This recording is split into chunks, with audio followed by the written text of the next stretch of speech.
تو جیسا کہ ناظرین پچھلے دفعہ بھی صاحب نے بڑے اچھے انداز سے گفتگو کی تھی اور یہ بتایا تھا کہ جو ہے انڈین پینل کوڈ کو کب بنایا گیا اور اس کا کیا مقصد تھا. 1860 میں اس کو بنایا گیا. اس برٹش انڈیا میں الگ الگ رجواڑے ہوا کرتے تھے, الگ الگ پریسیڈنسیز ہوا کرتی تھی, تو وہاں پر اپنے اپنے رولز فالو کیا کرتے تھے. ان تمام کو ایک جگہ کرتے ہوئے کوڈیفیکیشن کیا گیا اور اس کو انڈین پینل کوڈ نام دیا گیا. صاحب نے پچھلے پروگرام میں یہ بھی بتایا تھا کہ کرائم لفظ کا استعمال انڈین پینل کوڈ میں نہیں کیا گیا, اور امریکن لاز کو اگر دیکھا جائے تو وہاں پر بھی کرائم لفظ کی جگہ فیلونی یا مس ڈیمینر کے لفظ استعمال کیے جاتے ہیں. ہمارے انڈین پینل کوڈ میں کرائم کی جگہ آفنس کا لفظ استعمال کیا گیا.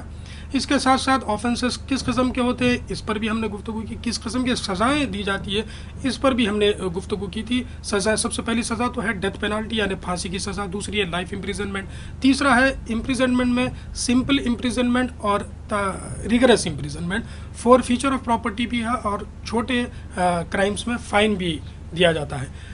پچھلے پروگرام میں ہم یہاں رک گئے تھے کہ ڈیتھ پینالٹی کیا ہندوستان میں آج بھی قائم ہے, کیا اسے ابالش کر دیا گیا تھا؟ صاحب نے فرمایا تھا کہ وہ آج بھی ہندوستان میں دی جاتی ہے, جس کی مثالیں بھی ہم نے پیش کی تھی. صاحب کا اوپینین تھا کہ اس کو برخاست کر دیا جائے. کیوں برخاست کر دیا جائے؟ صاحب نے اپنا ذاتی اوپینین بھی اس پر پیش کیا. کالا پانی اور لائف امپریزنمنٹ کے بارے میں بھی ہم نے گفتگو کی. پھر سے میں ناظرین کو ایک بار پھر سے میں صاحب کو درخواست کروں گا کہ لائف امپریزنمنٹ کے بارے میں پھر سے ایک بار بتا دیں کہ کیا وہ 14 سال کی سزا ہوتی ہے یا 20 سال کی سزا ہوتی ہے یا پھر عمر قید کی ہی سزا ہوتی ہے؟ لائف امپریزنمنٹ عمر قید کا مطلب ہے کہ پوری عمر قید میں گزارنا. جی. دفعہ 433 اے CRPC کے تحت اسٹیٹ گورنمنٹس کو, سینٹرل گورنمنٹ کو اختیار دیا گیا کہ وہ سزاؤں کو تبدیل کر سکے, سزائیں کم کر سکے. مگر اس کے ساتھ ہی پارلیمنٹ نے ایک ریسٹرکشن پابندی یہ لگائی کہ جب تک کہ کوئی عمر قید کا شخص 14 سال کی سزا تکمیل نہ کرے اس وقت تک وہ ریمیشن کا حقدار نہیں ہوگا. جی. تو یہاں پر ایک ریسٹرکشن ہے کہ 14 سال منیمم جو ہے اس سے پہلے حکومت اس کو چاہے بھی تو نہ چھوڑ سکتی ہو, اور اگر 14 سال کے بعد کا بھی جو معاملہ ہے اس کے وہ اختیار ہے حکومت کا, قیدی کا کوئی رائٹ نہیں ہے, اس کا حق نہیں ہے کہ صاحب 14 سال ہو گئے مجھے چھوڑ دو. جی, کسی قسم کا وہ رائٹ صرف حکومت کا اختیار ہے. اور یہ اختیار کیوں دیا گیا کچھ بتا سکتے ہیں آپ؟ کچھ مخصوص حالات کی وجہ سے اختیار دیا گیا کہ چونکہ جیل میں رہنے کے بعد کئی لوگ اپنے آپ کو بدل جاتے ہیں. جی. اور کچھ اچھے بھی ہو جاتے ہیں. ایسے بھی واقعات ہیں کہ لوگ جیل میں بیٹھ کے MCOM تک کے بھی امتحانات دیے ہیں. تو یہ چونکہ انسان اپنے آپ کو سدھارتا ہے, ریفارم کرتا ہے, اپنے آپ کو اصلاح کرتا اور ایک اچھا نمونہ بن کے پھر سوسائٹی میں آ سکتا ہو, اس لیے ان کی سزائیں کم کی جاتی ہیں. جی. موت کی سزائیں آج انڈین پینل کوڈ میں کن جرائم میں دی جاتی ہے؟ پرٹیکولرلی تو اس میں دفعہ 302 ہے, مرڈر کیسز میں سزائے موت ہے, اور دفعہ 121A ملک سے جنگ کرنے اس میں بھی سزائے موت ہے یا سزائے عمر قید بھی ہے. ملک سے جنگ کرنے کا جو لفظ سینٹنس آپ نے استعمال کیا گیا اس کی وضاحت میں چاہوں گا کہ کیا ہو سکتا ہے. جیسا یہاں پر جو انٹرپریٹیشن ہے ملک سے جنگ کرنے کا, یہ لارسنی جی سے جوڑتا ہوا تو نہیں ہے مگر کچھ الگ قسم کا ہے کہ میوٹینی ہے. میوٹینی یہ برٹش پارلیمنٹ, یہ برٹش ٹریڈیشن سے کہ حکومت اسٹیبلش پہلا جو قانون سے حکومت قائم ہوتی ہے, جیسا کہ الیکشن کے ذریعے قائم ہوئی, جمہوری طریقوں سے قائم ہوئی, ایسی قائم حکومت کے خلاف جنگ کرنا, اس سے لڑنا, یعنی ان کے جو سیکیورٹی فورسز ہیں ان پہ حملے کرنا, سرکاری املاک پہ تباہ کرنا, تو یہ ملک سے جنگ, اندرونی جنگ کی تعریف میں تھا, جیسے کہ سول وار ہے. جی.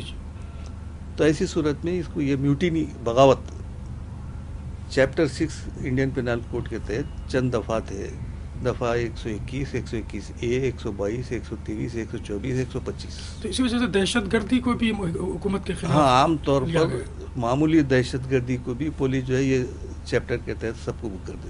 جی.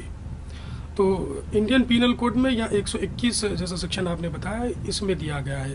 اس کے علاوہ بھی کچھ دہشت گردی کے قوانین بنائے گئے تھے, خیر اس کو تو سپریٹ رکھا جائے گا, اس کبھی گفتگو کریں گے. لیکن انڈین پینل کوڈ میں 121 سیکشن کے تحت اگر کوئی ملک سے غداری کرتا ہو تو وہاں جنگ کرتا ہو.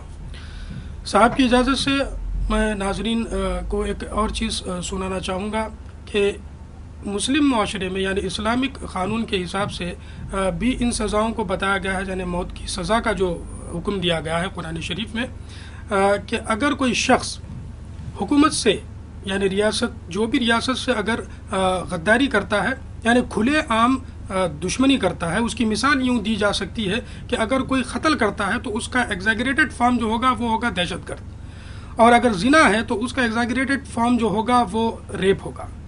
اسی طریقے سے مان لیا جائے کہ کھلے عام کوئی شخص اگر یہ سامنے حکومت کو چیلنج کرے کہ میں یہ کر رہا ہوں جس کا جو کام ہے آ کر مجھے پکڑے، تو اس کو کہتے ہیں کہ حکومت کے اگینسٹ میں اعلان جنگ کرنا۔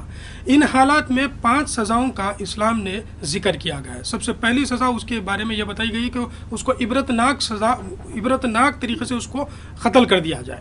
اب عبرتناک سزا کس کو کہا جائے گا، کس قسم سے عبرتناک اس کو سزائیں دی جائے گی، یہ پھر معاشرے پر چھوڑا گیا ہے۔ دوسری چیز اس کو یہ دی گئی، بتایا گیا کہ اس کو کروسیفائڈ کر دیا جائے۔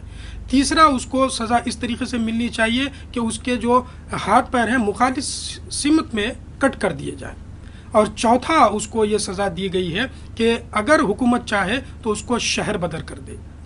یہ بات میں نے اس لیے چھیڑی کہ صاحب نے اس سے پہلے پروگرام میں کہا تھا کہ آپ کے اوپینین میں قتل کی سزا کو پھانسی کی سزا کو برخاست کر دیا جائے، تو شرعی طریقے میں بھی کچھ گنجائش رکھی گئی ہے۔ علماء دین کا یہ کام ہے کہ اس پر بیٹھیں، کیا اس میں بہتر انداز میں نتیجے نکل سکتے ہیں، اس پر اقدام اٹھائیں۔ بہرحال اگر کوئی حکومت سے غداری کرتا ہے یا اعلان جنگ کرتا ہے تو اس قسم کے سزائیں دی گئی ہے۔ ایک تو ہے عبرتناک اس کے قتل کر دیا جائے، دوسرا اس کو صرف شہر بدر پر بھی چھوڑا جا سکتا ہے۔ دیکھیے کتنی نرمی بھی یہاں پر ہے اور کتنی سختی بھی یہاں پر ہے۔ تو یہ پھانسی کی سزا کا مسئلہ ہے۔ میرا اگلا سوال صاحب سے یہ رہے گا کہ فور فیچر آف پراپرٹی کا ذکر آتا ہے کہ کسی اکیوزڈ کی یا کوئی جس پہ جرم ثابت ہو چکا ہے اس کی پراپرٹی کو سیز کر لی جاتی ہے، گورنمنٹ سیز کر لیتے ہیں، وہ کن حالات میں ہوتا ہے؟ جہاں تک پراپرٹی کا فیچر ہے، اس کو CRPC میں کانفسکیشن کہا جاتا ہے۔ جی، کانفسکیشن کسی بھی چیز کو عدالت کو اختیار ہے کہ وہ گورنمنٹ کے حق میں کانفسکیٹ کر دے۔ فرض کیجئے کہ کوئی آدمی کسی شخص کے پاکٹ مار دیتا ہے وہ کچھ پیسہ، وہ شخص گواہی میں نہیں آ سکتا کسی وجہ سے، جی، اپنا پیسہ کلیم نہیں کرتا، ادھر ملزم وہ کلیم نہیں کر سکتا، اس لیے جی، اس کا ڈیفنس خراب ہو جائیں گے۔ تو ایسی صورت میں عدالت کے سامنے مسئلہ یہ پیدا ہوتا کہ بھئی یہ پراپرٹی کس کی جائے، کس کو دی جائے؟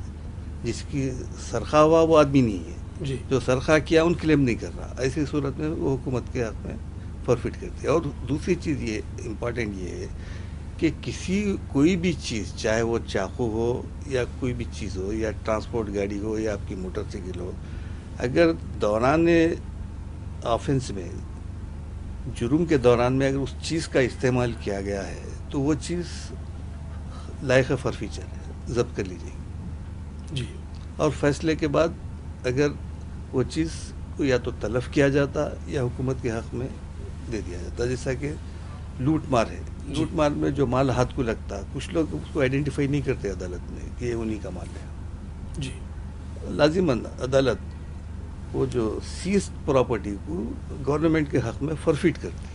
اکثر لوگوں میں یہ گشت کرتا ہے یہ سوال کہ جو ہے اگر ایک قتل 4-5 لوگ مل کر کرتے ہیں تو وہ سزا کو بانٹ لیا جاتا ہے، کسی ایک کو بھی پھانسی کی سزا نہیں ہوتی۔ نہیں، وہ ایسا نہیں ہے، یہ تصور غلط اس لیے ہے کہ ایک آدمی قتل کرو یا 10 آدمی قتل کرو، جی، جب انلافل اسمبلی جب بنتی، انلافل اسمبلی تو غیر قانونی طور پہ جمع ہو کے جب 5 یا 5 سے زیادہ لوگ جب کوئی جرم کرتے ہیں تو دفعہ 149 جس کو ویکاریس لائبلٹی کہا جاتا، اس کے تحت جتنے لوگ اس میں موجود تھے اور جنہوں نے کمیشن آف آفنس میں یعنی جرم کے ارتکاب میں حصہ لیا یا ساتھ دیا، یہ تمام کے تمام جی، ایکول سزا کے مستحق ہیں۔ ہر ایک کو عمر قیدی ملیں گی اگر وہ مرڈر کریں گے۔ جی، ناظرین، گفتگو چل رہی ہے انڈین پینل کوڈ 1860 یعنی تعزیرات ہند 1860۔ اب وقت ہو چلا ہے ایک چھوٹے سے بریک کا. بریک میں آنے کے بعد ہم یہ جانیں گے کہ کیا ایک 7 سال کا بچہ اگر جرم کرتا ہے تو کیا اس کو کوئی سزا ملتی ہے؟ کیا ایک شرابی اگر کسی کا قتل کر دیتا ہے تو اس کو کیا ڈیفنس مل سکتا ہے؟